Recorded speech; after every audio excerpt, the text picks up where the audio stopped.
Special orders. Paragraph 1. Leave for 10 days. While these orders are being typed, we'd like to introduce the lucky GI of paragraph 1, Mike, who right now is not so lucky.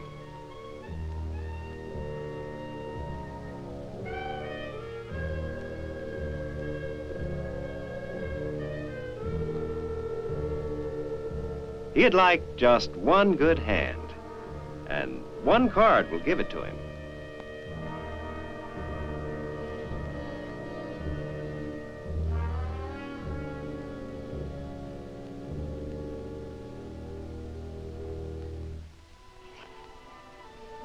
Whenever Mike takes a chance, a couple of Mike's friends, distant friends, must decide whether Mike should win or lose.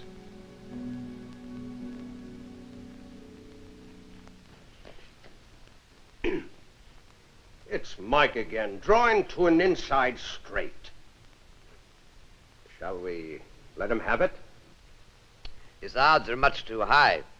Besides, he got one a couple of days ago.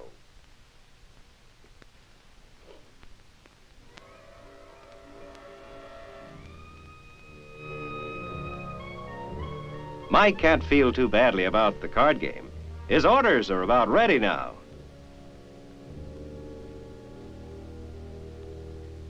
Yep, 10 days ahead of him. There it is in black and white. 10 rich, full days, off the post. Destination, home. Now, Mike is a pretty good soldier on the post, but when he takes off, he leaves his common sense behind. 10 days of free time ahead. Over 14,000 minutes, and not one to spare.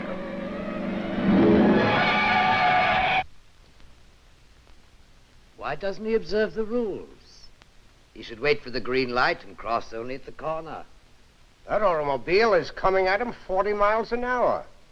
The driver couldn't stop within 150 feet. Mike's taking a chance, all right. How's his record? Oh, I'll look it up.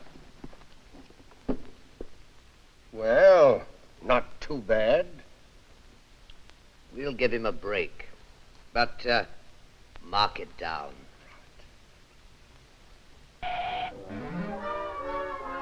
Made it. Boy, what a saving of time. Several minutes. Yes, several minutes earlier at the station, where Mike soon finds out that his train won't be in for several hours. Actually, Mike isn't the sort of guy who plans his trip to make connections. He hasn't bothered to check schedules. He's just going to take things as they come. Figures that's the best way. A lot of travel along this highway. Should be plenty of opportunities for a ride. The joys of the open road, the country air, the breeze from passing cars.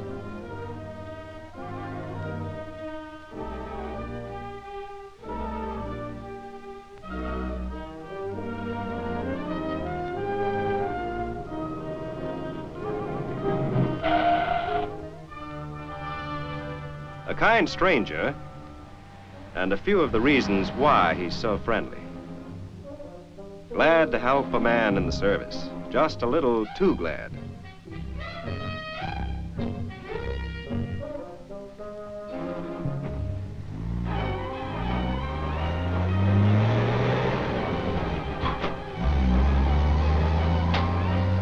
Oh, what a driver Mike has here.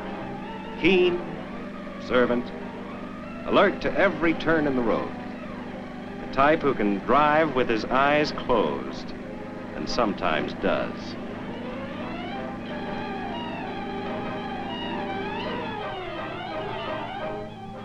He crosses the white line as if it wasn't even there, and Mike sticks with him, leaving everything to fate.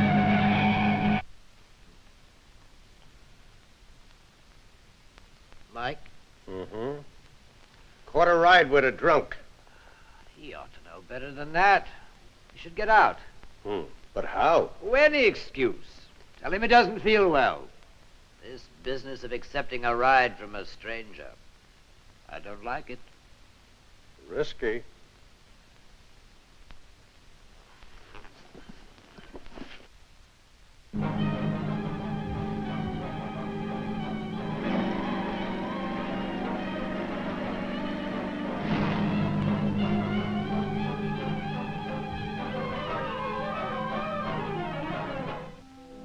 Home at last. Mike made it.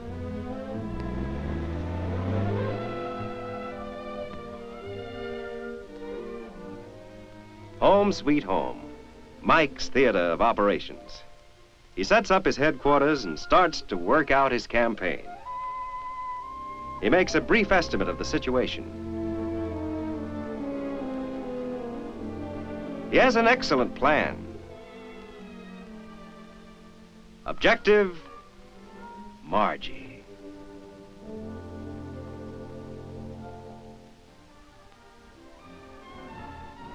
Boy, what a barrage.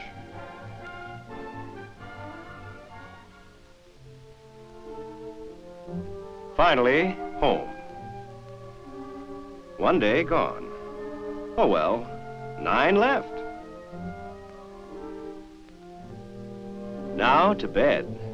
His nice, big, brass, double-sized, double comfortable bed.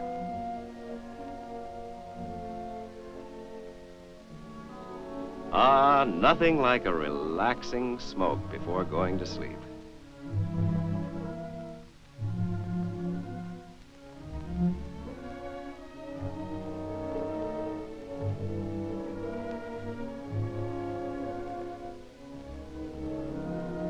There's no place like home. 2 pillows, lights on as long as you like.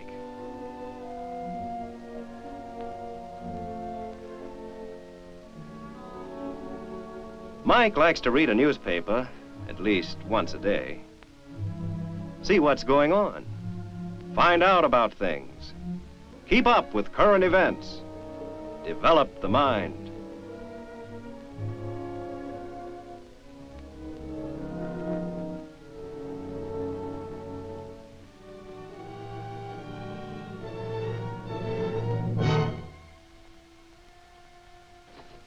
Now what is it? He's smoking in bed and falling asleep. With his cigarette still lit? Certainly, and that ain't safe, is it? Sure it's safe.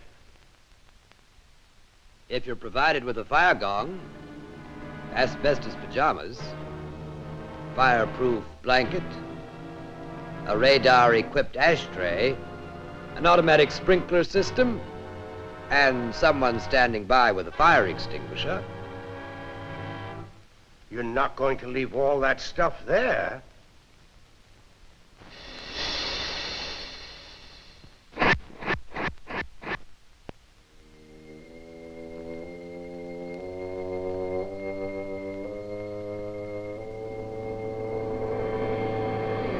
Another close call for Mike.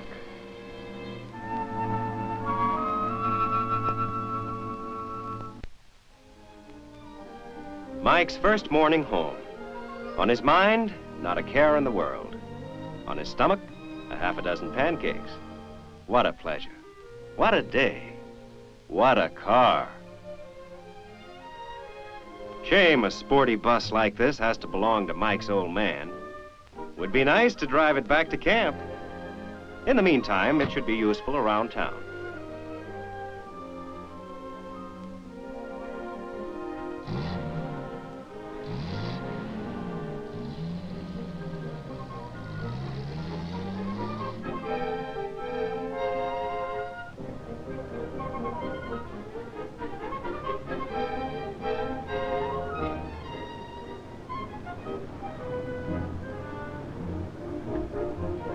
Mike at the wheel is the nonchalant type. One eye on the road, one eye on the sidewalk. One eye on the road, 2 eyes on the sidewalk.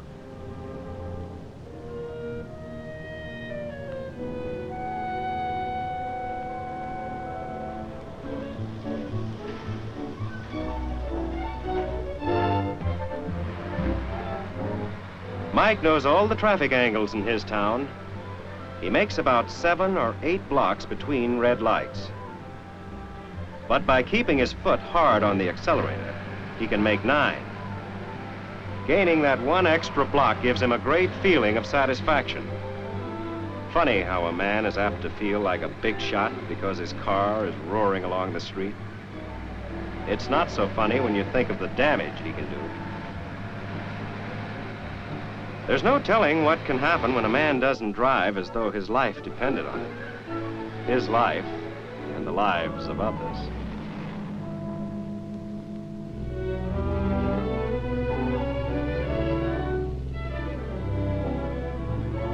Yes, she is very nice, but this is no time to admire her. Not even if she were Miss America herself in person.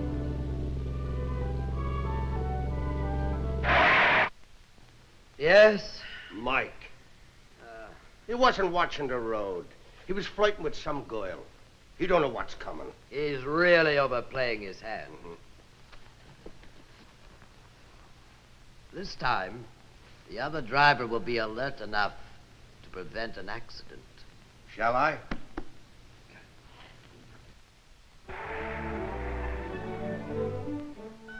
This driver took it for granted that most other drivers are fools.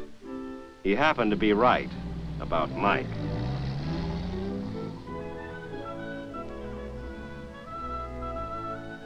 Mike hates to see the days go by. He's going to have his fun, even if it kills him.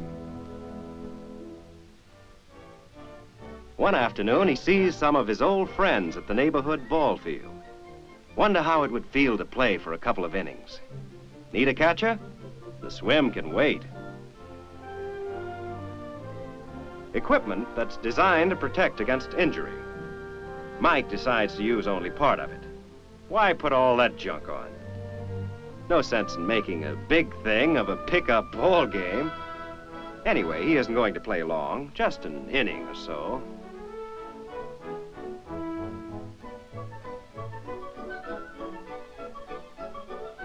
But a ball game's a ball game.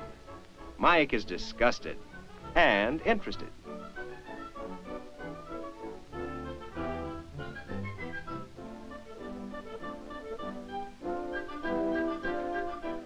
Soon he's more disgusted and more interested.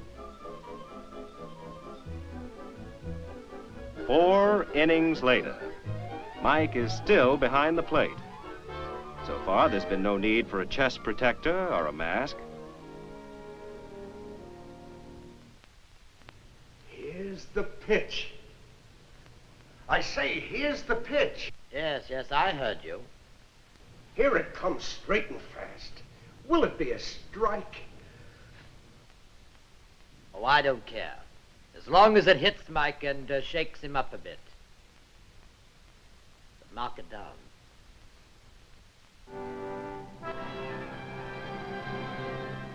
Mike caught the ball on the chest. Nothing severe, just enough to make him quit, but not severe enough to make him watch his step.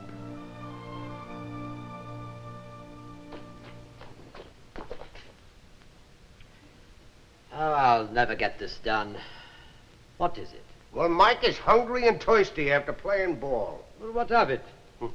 Come and look.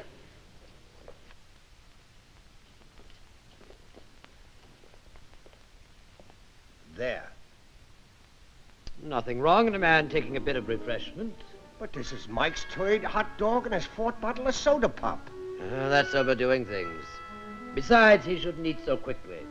With all that conglomeration of food, he could get the cramps. I think you'd better stay. Mike is going swimming, and he's bound to do something else foolish. At this rate, I'll never finish my painting. The regular swimming area is well supervised by lifeguards. So Mike passes it up for a private swimming spot. See, I told you so. Does he know how deep the water is? No, he's never been here before. And he doesn't know if anything will knock him out, cut him, or hold him under. There he goes. Just a moment. He'll be swimming by himself. Be sure you mark that down.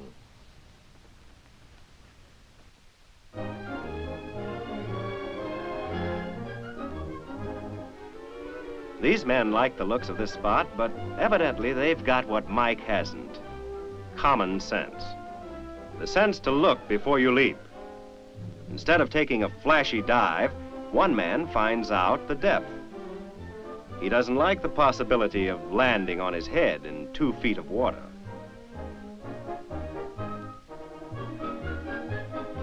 These boys enjoy their swim and at the same time take no chances. They start right out using the buddy system, staying close to one another in deep water in case one gets into trouble. Speaking of trouble, here's Mike.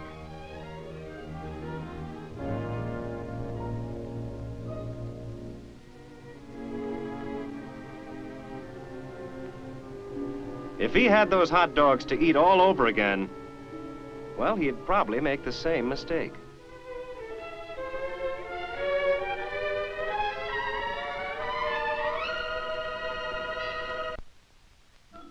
One evening, Mike decides to replace a burned-out light bulb. Like a genius, he uses a chair that's ideal for old ladies and acrobats.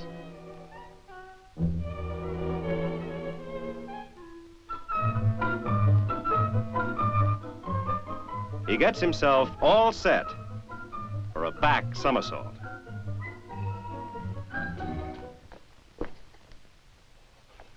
Look at that. And they do have a stepladder in the house. He didn't even look to see if the juice was off. Oh, if that bulb ever breaks, he's gonna get an awful jolt. You know, he ain't got many more chances left. There's nothing we can do. If he wants to use them up, that's his business. Another mark. Right, right. An acrobat, an electrician, a juggler, a lucky guy. Mike's leave went on without serious accident. Just a few more near misses, duly recorded.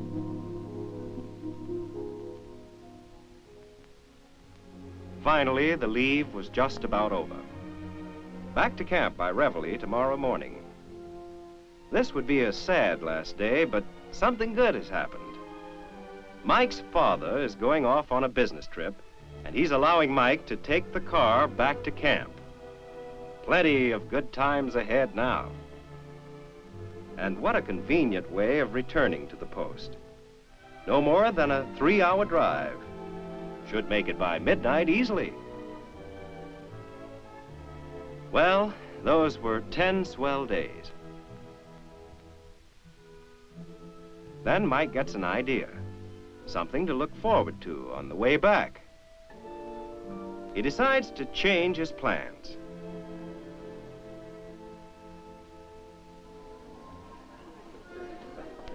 A nice place for drinking, but no place for a man who's going to do some driving.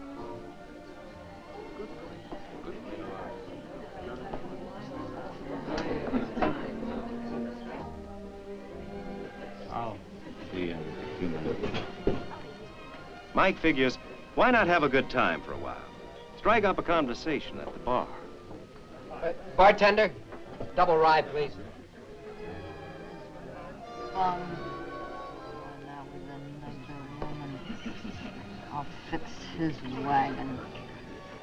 Even Mike can see that this girl means trouble.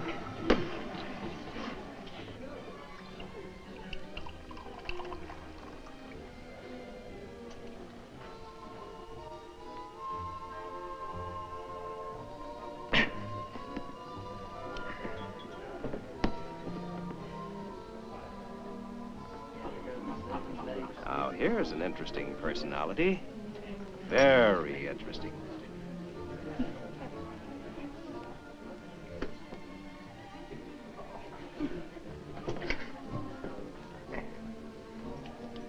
Double.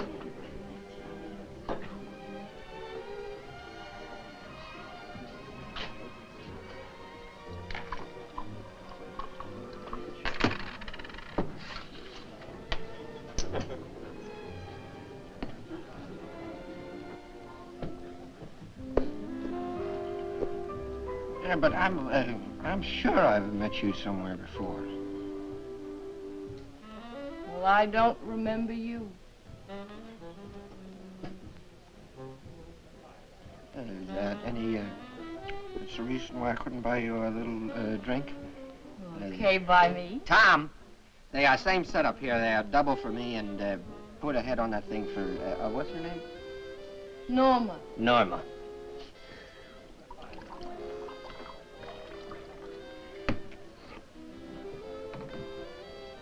I have a cousin named Norma. How nice. It's a Norma. It's Norma.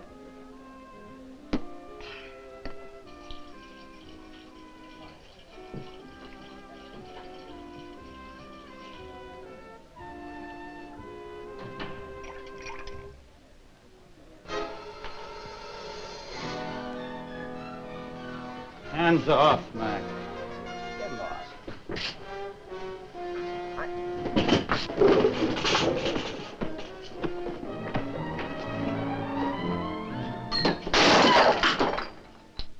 This time, Mike is really tempting me. Oh, you should never tempt fate.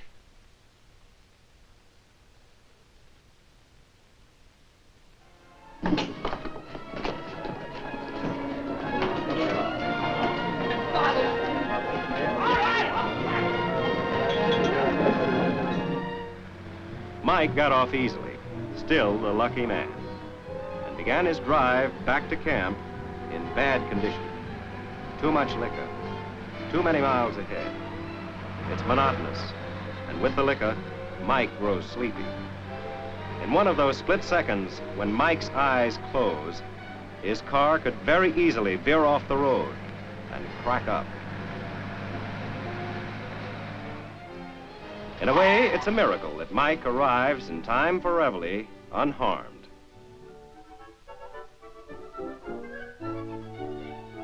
There's still a couple of minutes to sign in and find a couple of aspirin.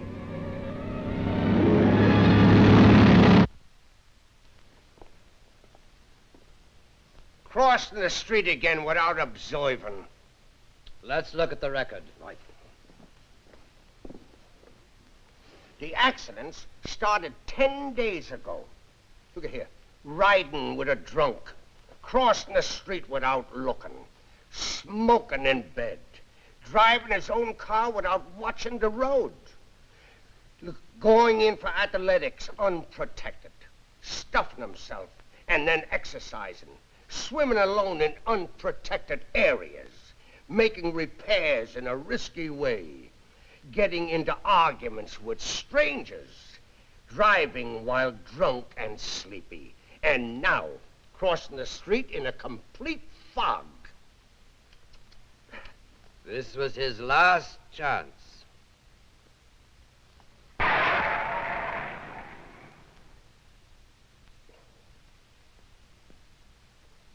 Oh, if he hadn't taken chances, he wouldn't have got it. We don't like to show you what happened to Mike. Actually, I suppose you won't believe in us or this whole story. But there's one thing you must believe, because it's fact. You can't go on taking chances without an accident, sooner or later. A lot of people are lying down there because they took a chance once too often. Well, goodbye for now. We'll be watching you.